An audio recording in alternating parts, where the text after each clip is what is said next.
This is one of our kick-ass warriors, Oliver Fernandez. And why don't you just take a minute and tell everybody who you are, where you came from, from the construction industry, and then, just talk about when you joined the program, how many doors you're in now, and just killing it. So brag for a minute.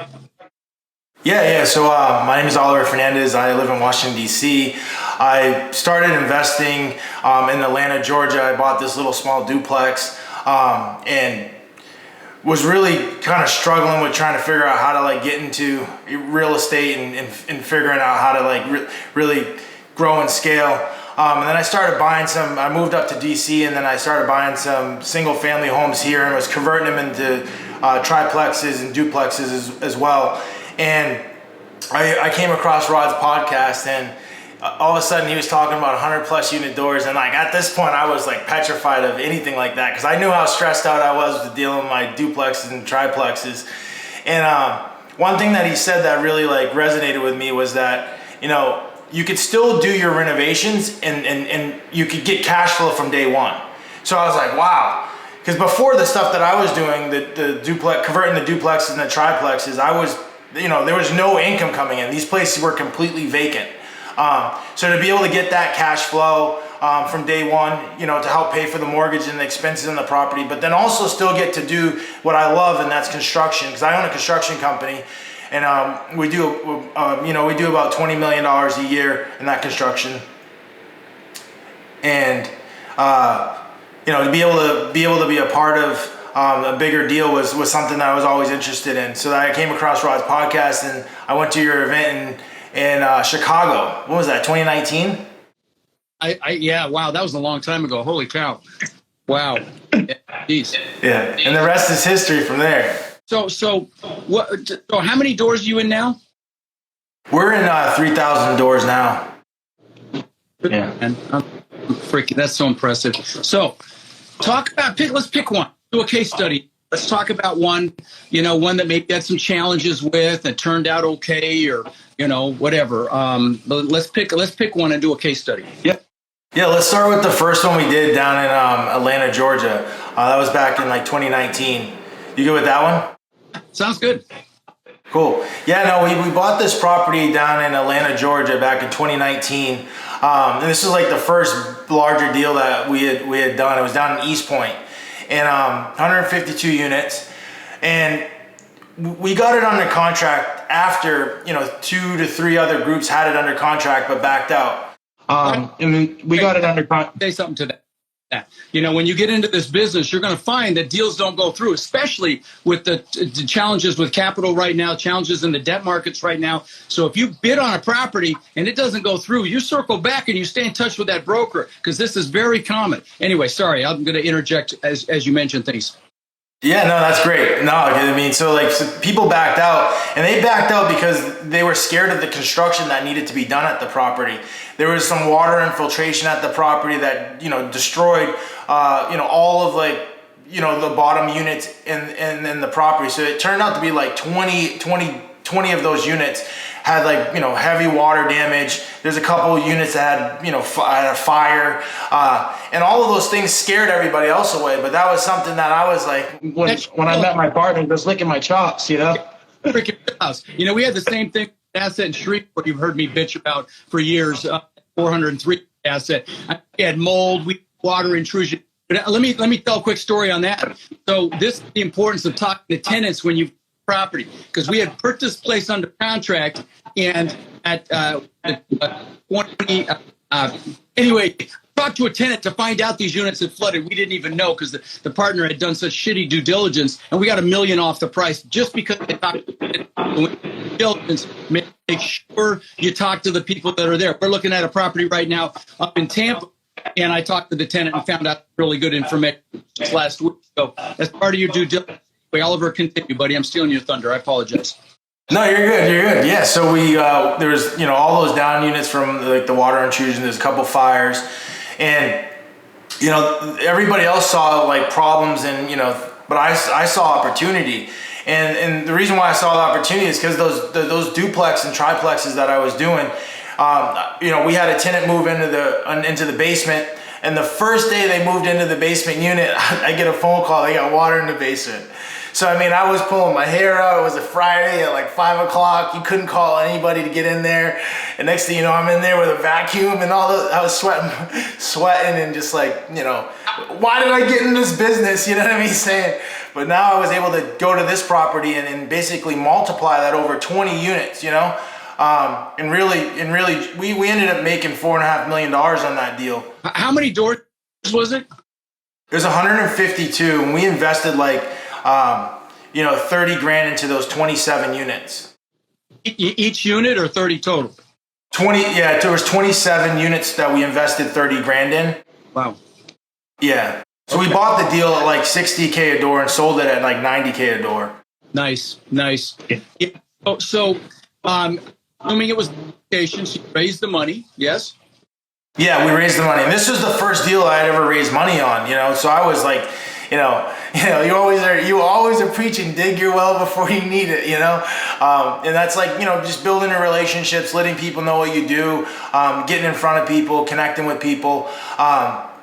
So this was the first deal I'd ever done any of that with, and it was such a great experience of just putting yourself out there. And then once I would put myself out there, I found people and had good relationships with people that like wanted to do and learn more about what I was doing. So really built some good relationships with that. And it was definitely scary in the beginning, but once you get comfortable with it, and then you get results for those people, now all of a sudden they're investors for life. Oh, sure. That kind of a return is fantastic. And you probably heard me say this, finding the deals is going to be much easier than finding the money moving forward from this point forward with where we are in the market cycle. And some to close super important, right? But I mean, that was trial by fire, brother. That deal for sure, because that was your first equity raise. And how many partners did you have on that deal? Yeah, so we had five different partners on that deal, and we had my major partners were like Ben and Ferris, So they were right there with me the whole time, and they kind of let me run with a lot of the construction and stuff. So that was it was a huge learning experience, and that's one of the things that I love about your program is because you get connected and you start building relationships with people that are already in the business. I knew I had like the internal workings to make it all happen, but there's still that intimidation factor of going to 100 plus unit properties and being able to get the loan and do all that stuff. So it was great so I could just focus on what I was really good at, and they could focus on what they were really good at, and we could come together and make a super team, No, that's super. Yeah, that's great. And that's how it works. I mean, this business is a team sport. It's really more who you know than what you know. In fact, I just welcomed a new warrior today, and I said, listen, I know this is going to sound crazy, but it's more important for you to get connected in the warrior community. That's more important than learning the business, honestly, because it's really the connections that make or break a person in this. I had somebody ask the question about a fund versus a single syndication. Are you doing a fund yet, Oliver? So we have done a fund. We did a Sunbelt portfolio. It was 3 different assets. It was one was in Atlanta, one was in the Austin, Texas, and then another one was out not Fort Lauderdale. It was Daytona Beach area, Florida. So it was a Disrupt as well. Yeah. Okay. Yep. So you worked with them on a portfolio. We're doing a fund right now ourselves there, John. And in answer your question, we're doing an opportunity fund, and we're rolling it out next week. It's going to be kick-ass because we're offering a return the minute you put your money in, regardless of whether we have an asset in there or not. So it'd be like 4%, 4.5%, something like that. And then obviously when we get assets, then we'll have the ability to do, to buy exponential assets, exponential deals that I believe are coming. We're looking at a lot of, when we're looking at deals right now, we're digging in and looking to see what sort of debt they have and if they're in trouble. And that's part of our strategy now moving forward is to just see if there's any motivation there. So, what markets are you in right now? Well, before I say that, so what kind of debt did you put on that deal? Because it was obviously a challenge deal. Did you have to do bridge debt? Yeah, we went with bridge debt. So it was 3 years, and then you had your 2 1-year options on that deal. Yep. But then you just sold it, basically, is what you did. Yeah, we were in and out of that deal in 2 years, and like that's not every deal. A lot of the deals we're looking for cash flow, and we'll refinance and to stay in the deal, and everybody gets paid out. But this deal was a heavy lift. It was one of these things where we could go in and use some of like my construction expertise, my partner's construction expertise, and go and make a nice score quickly and sell the property. Because it was an older asset. It was 1970s, so there was some electrical things that were just going to become bigger problems in the future. So it wasn't like an asset that we wanted to hold on for a long period of time. The stuff we're buying now, though, the 80s, 90s, to early 2000s stuff, like we were holding on to that stuff, Right, legacy assets. Basically, is the business model there is you buy it, you raise the value, increase the net income, net operating income, it's called NOI, and then you increase the value, you refinance, you get your investors their money back, then the returns are infinity, and you're staying there forever. That's why we call the podcast Lifetime Cash Flow. That's about as good as it gets. So that's awesome. So are you coming to the boot camp in September? I hope I see you there, brother. Where's that? That's the one in Colorado? No, Orlando. We're doing an Orlando boot camp September 15th through the 17th. By the way, guys, if you're watching this and you want to come, the price is up now, but if you DM me, I'll give you a code. You can come for $197. Is it worth it for them to come, Oliver? Well, that's where I initially met you, and I met everybody else that was part of the Warrior program. And it was my mind was so blown after the first day. And like you go along, you give so much value. We're in there for it seems like it's like I enjoyed every moment of it. We were there for a long time, but I enjoyed every moment because there was like so many great speakers, and there was listening to people that were doing what I wanted to do. Like I always had dreams of doing this stuff, and I always thought it was like so far away, like it was untouchable. And now to be able to see people in there actually doing it, executing on it, and like go up and be able to speak to them, it was like it made it tangible for me. It made it like reality. It wasn't this thing that was like, oh, that's for that type of person, or that's, these type of people can do it. Like, no, I could do it after connecting with these people. Well said, brother. No, that's exactly right. And that's why, we do the panels, 3 times a day on all 3 days to answer questions. You guys can see, and they're all warriors at this point. I don't bring in outside people. They're all warriors that, there's probably 3 or 4 billion in assets represented by the warriors we'll have on stage. And I hope I get out. I convince Oliver to come down here. But anyway, and then we'll have our warrior event, warrior only event, Oliver, in November in Phoenix. We're going to have a warrior only event there for the first coast. But if you guys have any questions, throw them up here. Yes, you can invest with your IRA, John. Absolutely. A lot of people do that. And you can invest passively or actively, depending on how you structure it. Do we have it recorded as far as the boot camp in September? No. This I will save and throw on my Instagram. So, because we get a lot of views after the fact. But no, the live event, I do a lot of motivational self-actualization stuff that really doesn't lend itself to a recording. And so we do it live. It's the only live event I do every year. And again, DM me or I think somebody threw something in the thread. Matt threw something in the thread where you can come for $197 if you put boot camp in the thread here. But yeah, if you guys don't have any questions, we'll let Oliver get back to it. But I appreciate your time today, brother. It's been too long, and hopefully we'll see you at the event, man. Yeah, no, I really appreciate you guys.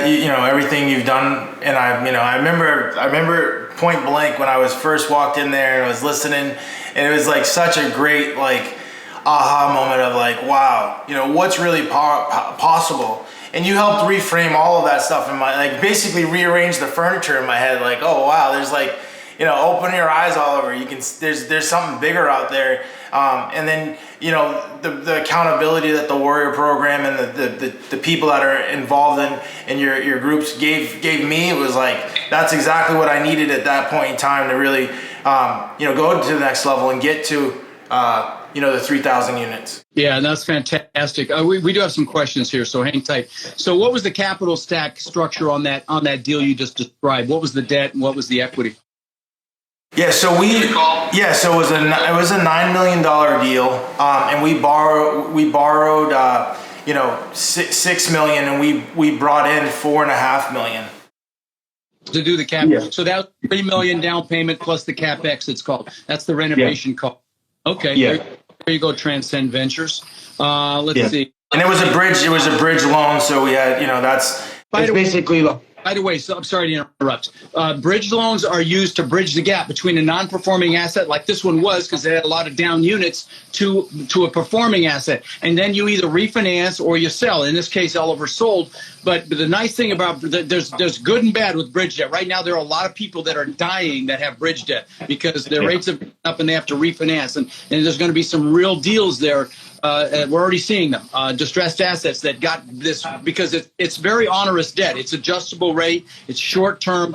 And I'm going to tell you, they hold your feet to the fire on your performance as well. So there's a lot of pieces to it. But I will tell you, for Oliver's situation here, where you fix it up, you get it stabilized, you sell it. See, with conforming debt, which is like Fannie Mae and Freddie Mac, you're going to have stiff prepayment penalties. Okay, they're called yield maintenance or defeasance, and you don't have that with bridge debt, which is why it's so attractive, so that you can refinance or sell quickly.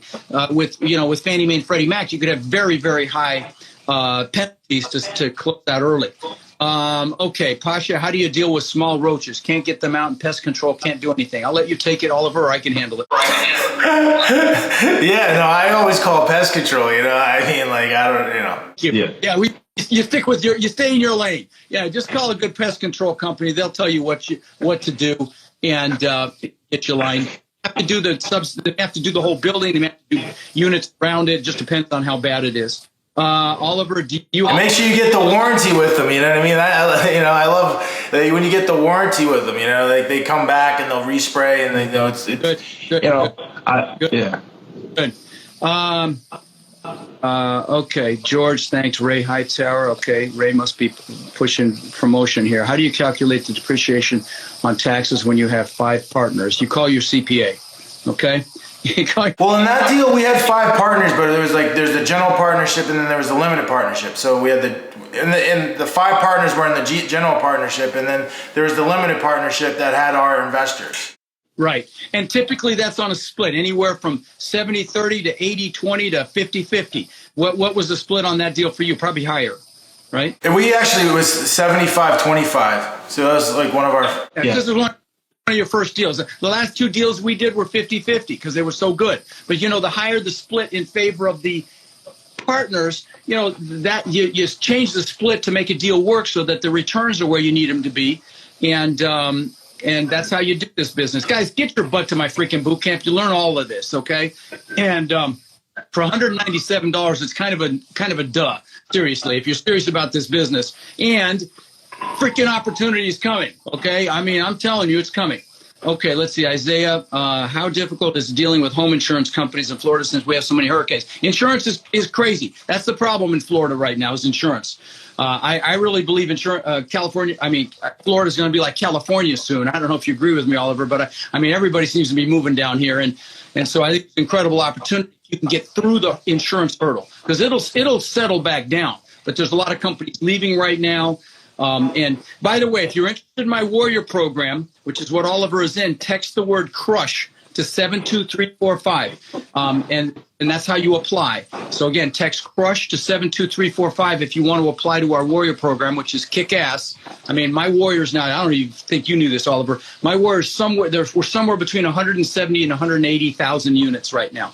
And I've only been teaching 5 years. I'm super freaking proud of that. Yeah. I'm really proud of that. Okay. All right. Well, I think that's probably it, buddy. I appreciate your time, my friend. I sure hope I get to see you at one of my upcoming events. And great to see you, brother. Appreciate you, Rod. Thanks, man. Take care.